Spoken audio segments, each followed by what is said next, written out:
Hey everyone, and welcome to the Week 12 review, Week 13 preview. I am your commissioner, aka Mr. Modest, aka Buzzsaw, reigning champ with the trophy. Also very, very tired. How you doing, Joel?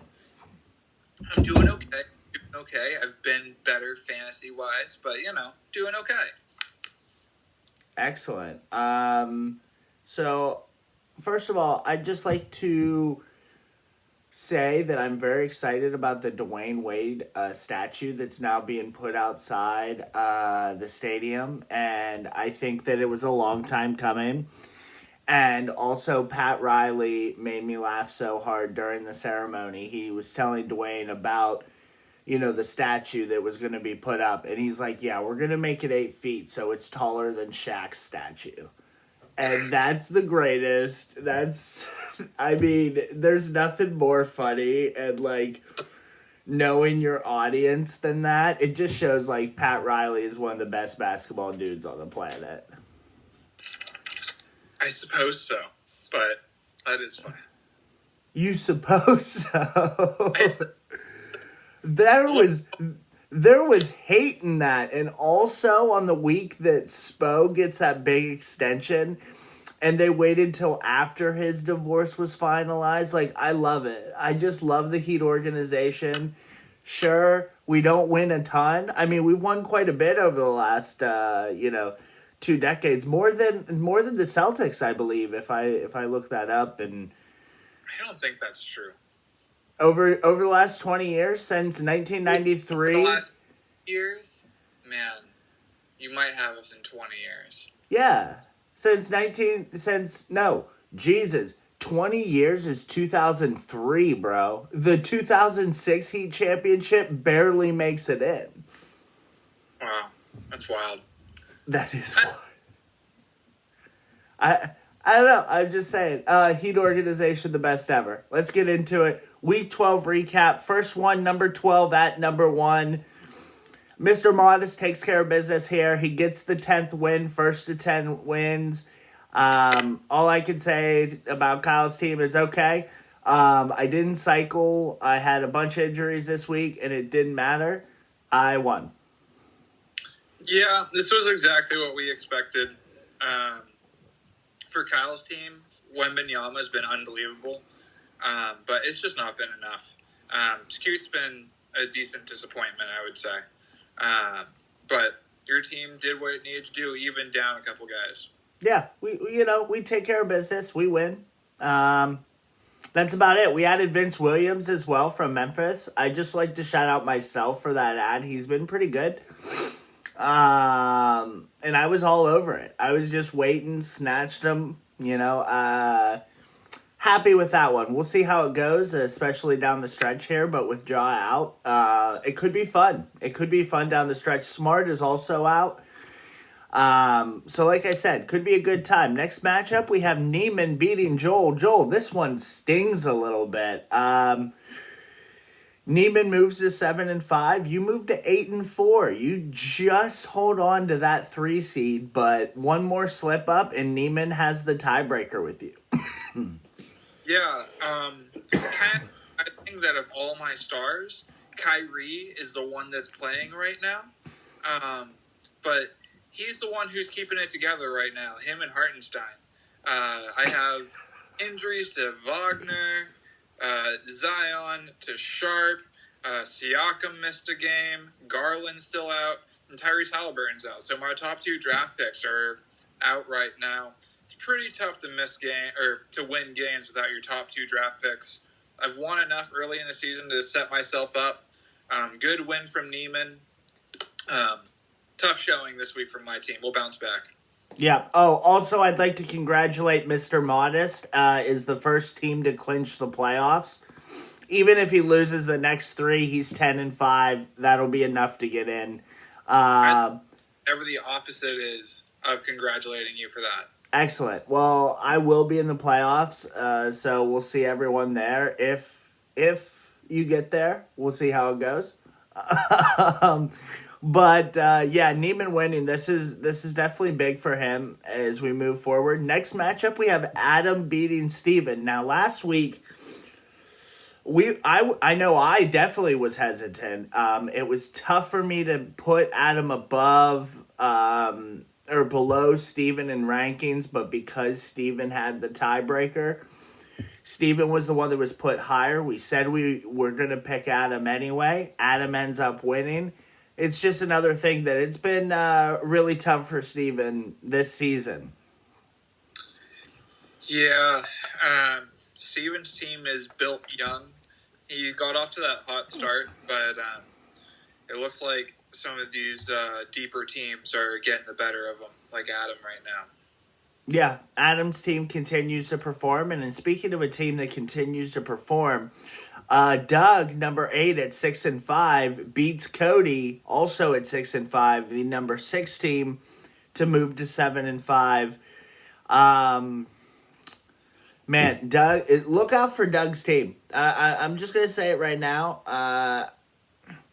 It's so tough. If Ball comes back and is electric, he is putting some wins together, and never question the hot hand.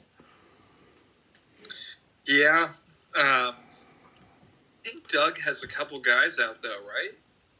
Yeah, but that's been the story of his whole season, and now all of a sudden he's 7-5, and he's sitting in the 6th spot.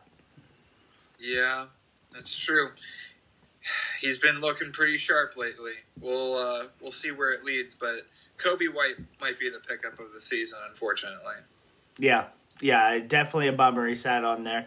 But also, Cody has some injuries as well. You know, you can't say that he doesn't. It's just one of those things where it might all come down to health, especially at the bottom there, you know, as far as seeding and stuff like that. It truly could just come down to health and when you're playing teams. You know what I mean? Like, I played you and Phil at the absolute wrong time for my entire season. You know what I mean? I still have the 1 seed, but there's a shot that I could have beaten one or both of you if I were healthy. That's just one example. Highly unlikely. Yeah, you say that, but I still put up a damn good fight against you, as injured as I was, so I don't even want to hear the argument. Next matchup, we have Phil taking a strategic play today. Love it, sitting everybody, showing that he's paying attention. Matt moves to 2-10. He and Kyle are the first 2 teams to 10 losses. Congratulations, boys. Phil has kind of cemented himself here as the 2 seed. It's going to be really tough for Joel to... he's going to have to beat Phil and somehow either catch him in points or hope Phil loses again, even if he wins the next 3 games. So, tough to see Phil getting out of the 2 spot here.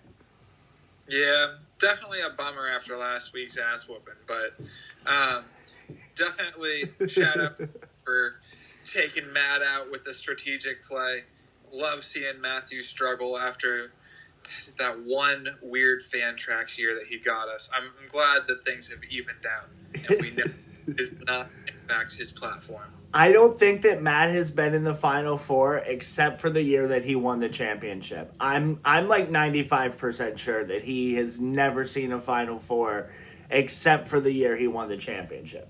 I am sure of it because we used to just rag on him mercilessly until he championship, and then we had to shut the fuck up. So he's what, 3 years removed from that, and has he been a playoff team? No, yes, he has. I beat him last year as 8-1. I think. No. Neiman was 1 last year, but I know I beat Matt in the first round, so maybe it was a 4 or 5. I can't remember. I know I beat Matt recently in the playoffs. Fuck that guy. The last matchup for this week is CJ taking care of business against Jake, keeping those playoffs hopes just alive.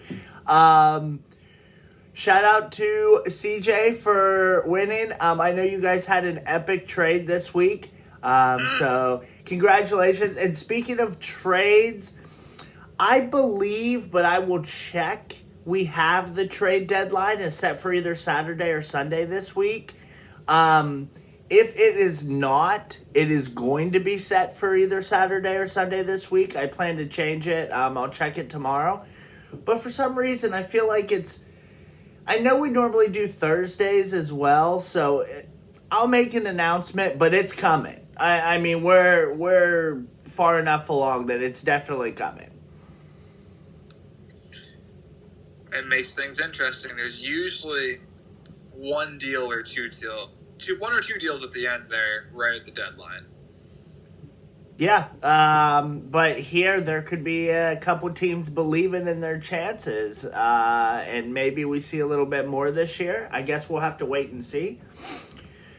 With that being said, also just a reminder, I have emailed Fantrax 3 times. 3 times, Joel Gibson. I'm getting ready to call customer support and lose my fucking mind. If we pay this platform, you should fucking at least respond to me. The scheduling thing. The first round of the playoffs, as it has been every single year, is going to be basically the whole month of February. It's going to be the first week of February, the second week, which is cut off on a Thursday, I believe, for the All-Star game, comes back the following Tuesday. It is going to be those first 3 weeks, just like we do it every year. I'll have to figure it out if Fantrax can't fucking do what I need them to set or do. But I'm telling you, I'm about to Karen the shit out of Fantrax. It is getting absolutely ridiculous. But we still have 3 weeks for me to figure it out. So that being said, we'll get right into next week's matchups. First one is CJ at Modest. Modest 10-2, the number 1 seed. All he's got to do is win out. He'll win this week and might just tarnish CJ's hopes of the playoffs this year. CJ is way too injured.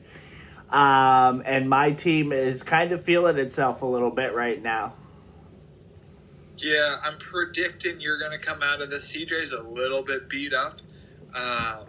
He's also got some guys that I don't know if they're coming back for the regular season, like Chris Paul and Ben Simmons and Victor Oladipo and Mitchell Robinson and Robert Williams.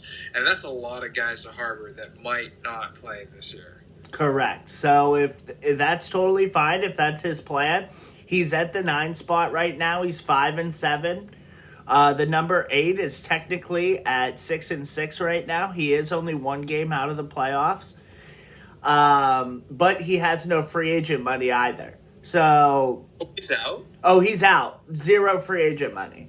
So even if he wanted to try to cycle or drop or whatever, he's kind of just like a lame duck. And like I said, my team's kind of rolling right now. Yeah, I'm definitely picking you. Yeah, me too. Next matchup. I love this matchup. It's the Joel Gibson matchup, and goddamn it, have the chickens come home to roost. Joel Gibson at Doug, 7-5. I have him as the 6 seed right now. I have Joel as the 3 seed. Joel is beat up. Doug has a few injuries, but Doug keeps winning despite being injured. It is absolutely insane. Joel doesn't have Halliburton. He doesn't have Garland. Who knows if he'll have Zion? That's a week-to-week thing. Kyrie. No, that was just he had 1 game off. He sat a back-to-back. That's all. That's all that's been. So he's due to sit. Wagner, on the other hand, right, are play this week probably. Right. So Zion's due to sit. I wouldn't be surprised if we saw him sit. Kyrie's probably due to sit. And long story short, I'm taking Doug here. He is on an absolute monster at the end of the season. He's done this before. Where he was like towards the back or whatever and just sat on a rocket ship and somehow like caught fire towards the end of the season. I'm on the Doug bandwagon. Like, let's go, Doug. Doug's winning this matchup. Doug's got a very good shot at it with me down several guys, but we won't quit, baby. I'm picking me. Wow. And the Joel Kryptonite is Doug Bateman. That's it. It's literally Doug is the Joel Kryptonite, and I love it. Hartenstein is going to be his kryptonite.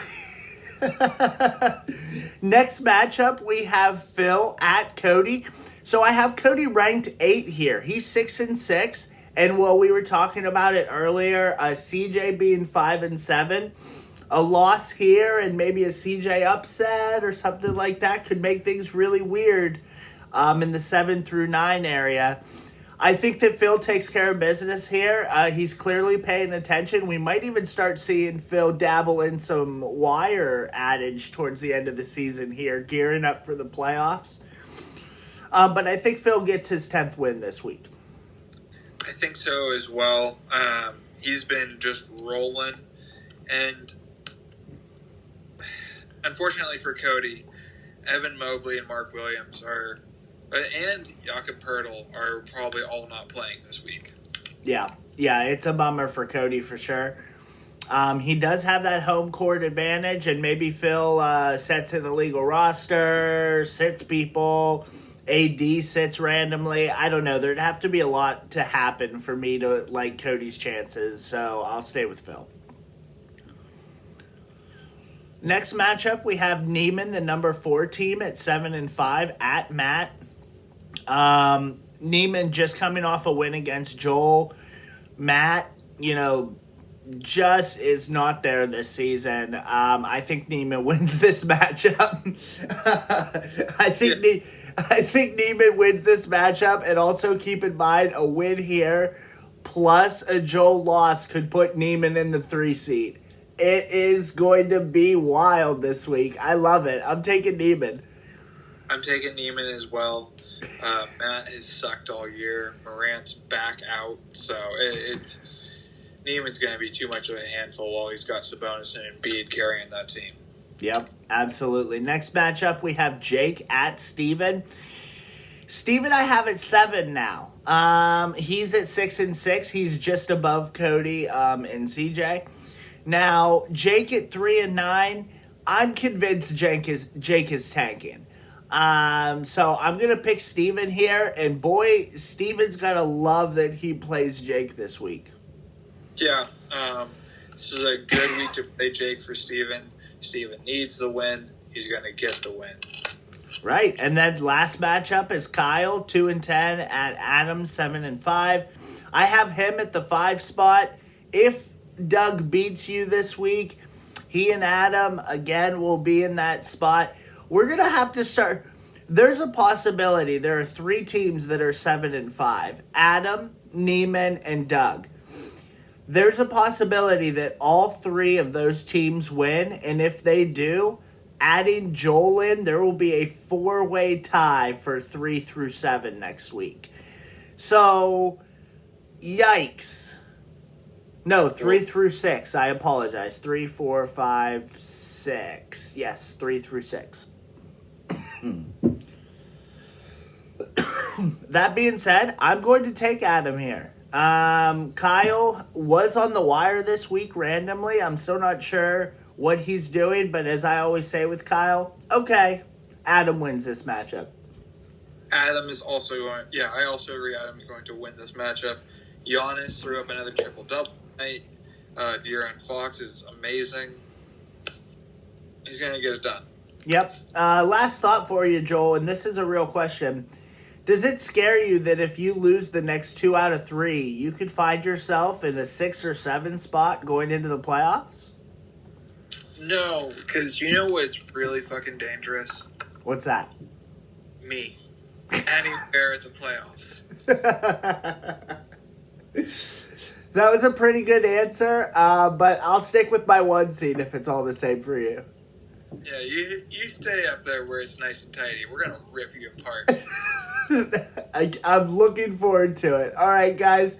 If you have any questions or whatever, feel free to let me know. I will make a formal announcement on the trade deadline. I'm almost certain that I already have it in there, and it might be a little bit closer to the end of January, so I'll either confirm that deadline or I'll restate what the actual deadline is. That being said, I hope everybody has a good week, and we will talk to you later. See ya. See you guys.